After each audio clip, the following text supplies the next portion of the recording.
বন্ধুরা দেখুন, আজকের দুপুরে লাঞ্চ হচ্ছে মুরগি মাংস আলু দিয়ে পুরো লাল লাল করে ঝোল, আর রাইস তো আছেই, বুঝতে পারছি। একবার শুধু ঝোলের কালারটা দেখুন, একেবারে একদম নাইস হয়েছে একদম।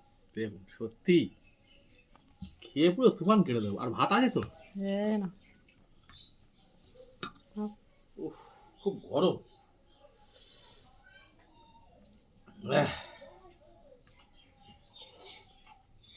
হ্যাঁ, খুব গরম।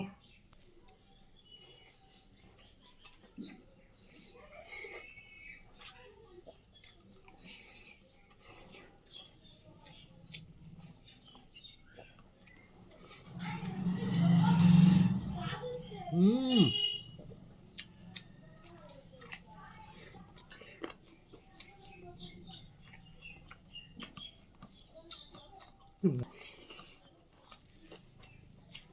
ব্যাস